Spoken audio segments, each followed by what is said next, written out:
Olá, meus irmãos, Deus os abençoe, em nome de nosso Senhor Jesus Cristo, para mais essa conversa nesta hora.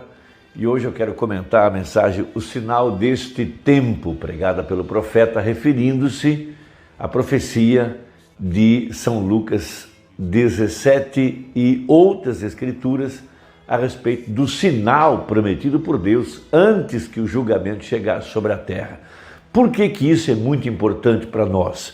Porque, de acordo com o livro de Atos, capítulo 3, todo o tema referente à segunda vinda de Cristo, referente à marca da besta, referente à fé para o arrebatamento, referente ao poder transformador, tudo isso está ao redor da pessoa do Espírito Santo, que é o Senhor Jesus Cristo, que visitaria a igreja através do seu profeta, de acordo com Malaquias, capítulo 4 e Apocalipse 10, verso 7, esse sinal do tempo do fim. Romana pregou muitas mensagens relativas a essa profecia de São Lucas 17, São Mateus capítulo 24, que diz a respeito ao aprontamento da igreja. Então toda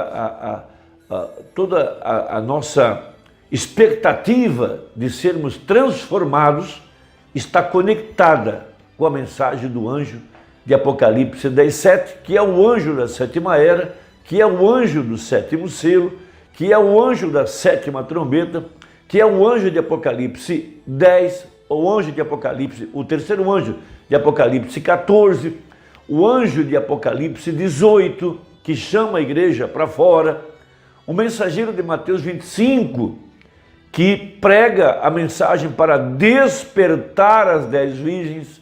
Veja, ele é o nosso Eliezer, ele é aquele que viria para precursar a segunda vinda, como João precursou a primeira vinda, um profeta como Moisés, um profeta como Noé, enfim, como um grande eixo.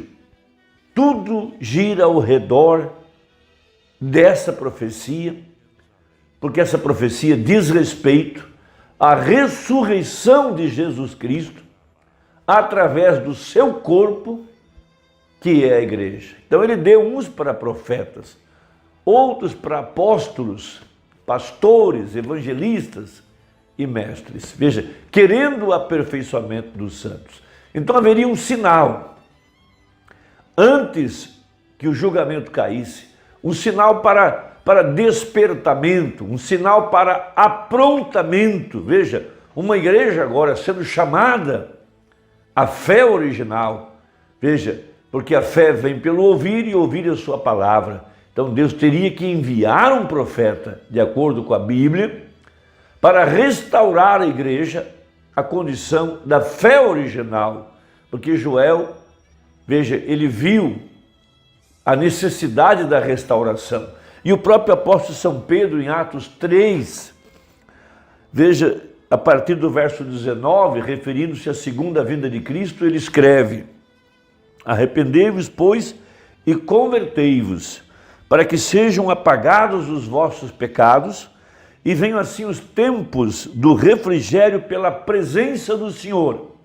Então veja, Jesus Cristo manifestado em nosso meio. Veja, eu vou destacar a palavra pela presença do Senhor. Veja, o mesmo Jesus Cristo que andou aqui há 2000 anos atrás, se manifestaria aqui no tempo do fim entre o seu povo. Essa é a Escritura, essa é a Bíblia. Veja, e envie ele a Jesus Cristo, que já dantes vos foi pregado, o qual convém que o céu contenha até os tempos da restauração de tudo. Então veja, o profeta prega a mensagem, a restauração da árvore noiva. Ele também tece a profecia a respeito da semente.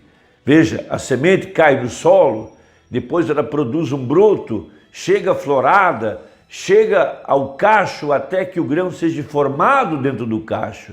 Depois ele fala da restauração da árvore noiva, que foi destruída pelos poderes do anticristo, do falso profeta, durante 7 anos da igreja. E a Bíblia promete a restauração, veja, iniciando por Lutero, continuando com John Wesley, até chegar Pentecostes, até chegar à adoção plena nos dias da voz do sétimo anjo. Veja, Porque Moisés disse: o Senhor vosso Deus levantará dentre vossos irmãos um profeta semelhante a mim. A ele ouvireis em tudo quanto vos disser. Por isso o anjo veio na caverna. Veja, no mesmo dia que a bandeira de Israel era hasteada na ONU, foi o dia quando o anjo visitou o profeta. Na mesma hora, veja, e o anjo disse para o profeta: assim como a Moisés foram dados 2 dons, a ti também será dado 2 dons. Veja, um profeta como Moisés. Agora veja, e acontecerá que toda alma que não escutar esse profeta será exterminada dentre o povo. Veja a importância de entender essa mensagem, entender essa profecia. Por isso, todo aquele que recusa a voz de Deus através desse profeta, veja, recusou o Espírito Santo e, consequentemente, será marcado com a marca da besta e ficará para a grande tribulação. Foi exatamente aí onde a virginécia falhou, quando o Espírito Santo desceu. Veja, Mateus 25, ela foi despertada por uma mensagem e foi justamente na hora em que o esposo veio, foi que ela se levantou e rejeitou o Espírito Santo e foi atrás de algum movimento religioso, porque ela não podia conceber a ideia de que Deus estava velado em carne humana de acordo com a profecia, porque dizia: como foi nos dias de Ló, assim também seria nos dias da vinda do Filho do Homem. Então continua, veja, e todos os profetas, desde Samuel, todos quantos depois falaram, também anunciaram esses dias. Por isso a profecia em Apocalipse 10:7 diz assim: mas nos dias da voz do 7º anjo, quando tocar a sua trombeta, se cumprirá o segredo de Deus, como anunciou aos seus servos, os profetas. Veja, plural. Por todo o Velho Testamento estava apontado este dia que nós estamos vivendo. Então o profeta prega essa mensagem, o sinal deste tempo. Baseado em São Lucas 17, baseado na experiência que teve Abraão, quando aquele anjo visitou a semente real, antes da queima de Sodoma. Então prega o profeta no parágrafo 51. Veja, Deus sempre dá sinais ao seu povo, sempre. Ele, Deus, em todas as eras tem dado sinais ao seu povo. E sem fazer nada, Deus envia um sinal. Ele sempre envia um sinal primeiro. E ele prometeu que faria a mesma coisa, porque ele não pode mudar. Veja, então, quando nós vemos o fim dos tempos aparecendo e os sinais do fim do tempo, até mesmo o último sinal que foi prometido antes de Sodoma pegar fogo, veja, nós temos tido regozijo, nós temos tido as estrelas abaladas nos céus, temos tido guerras e rumores de guerras, temos tido terremotos em diversos lugares e todas essas coisas, com os dons do Espírito tem retornado para a igreja.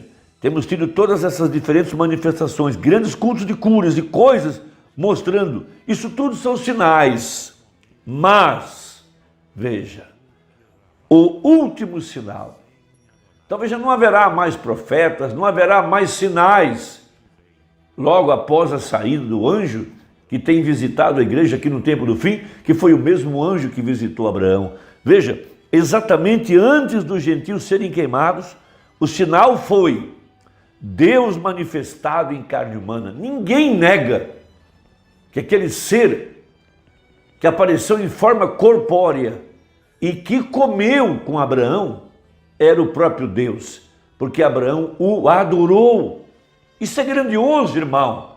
Essa é a profecia para os nossos dias. Veja, exatamente.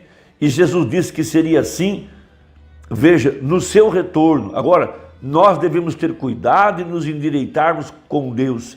Certifique-se de que você está certo agora. Eles eram judeus, sempre foram dependentes de seus sinais. Vocês sabem, ao invés de teologia e discursos, eles tinham que confiar em sinal, porque o real e verdadeiro crente sempre crê que Deus é um Deus de poder. Deus de poder. Veja, e onde Deus está, sinais têm que acontecer. Por isso que o sinal do tempo do fim foi a vinda do profeta de Malaquias 4. Noé foi um sinal para o seu dia. Abraão foi um sinal para o seu dia. João Batista foi um sinal para o seu dia. Jesus foi um sinal para o seu dia. E o anjo de Apocalipse 10:7 é um sinal para o nosso dia. Você quer um sinal? Aí está.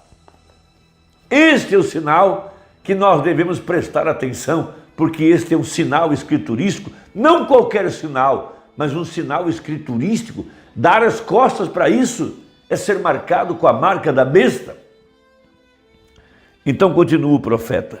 Vejam vocês, é como bater numa peça de aço quente, numa bigorna. Vejam vocês, as faíscas têm que voar. Isso reflete, e em qualquer lugar onde Deus está, isso também acontece. Há sinais e maravilhas. Jesus disse, esses sinais seguirão. Sinais sempre, veja, Deus sempre dá sinais, como Ele fez no princípio e os dá em todas as gerações até o fim. Ele fez isso no tempo de Noé. Noé foi um sinal para aquela geração. Ele foi um fanático aos olhos do mundo, para os cientistas. Ora, a mensagem dele não combinava em nada com o entendimento científico deles. Ele disse, cairá água dos céus e inundará a terra. E eles poderiam ter a habilidade de fotografar a lua, ou com seus radares, ou o que quer que seja. Eles disseram, não há água alguma lá. Disseram, eu posso provar cientificamente que não há água nenhuma lá, diziam os cientistas. Mas veja, o dilúvio veio. Noé preparou a arca. Os que estavam preparados entraram. Da mesma forma agora, Deus mandou um profeta e ele preparou a arca. E a arca é o verdadeiro batismo com o Espírito Santo. Somente a verdadeira igreja que está em Cristo, pelo verdadeiro batismo com o Espírito Santo, é que não será atingida pelas pragas de Apocalipse, porque foi dado ordens aos anjos destruidores de que não tocassem aqueles que têm o sinal, e o sinal é o Espírito Santo.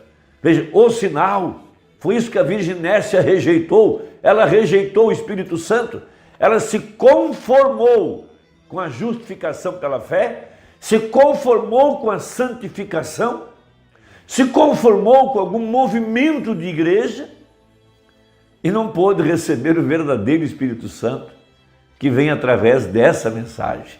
Veja a abertura dos 7 trovões, os 7 selos, a própria vida de Deus agora vindo para o seu corpo, que é a igreja. Esse é o sinal, a vida de Deus na igreja.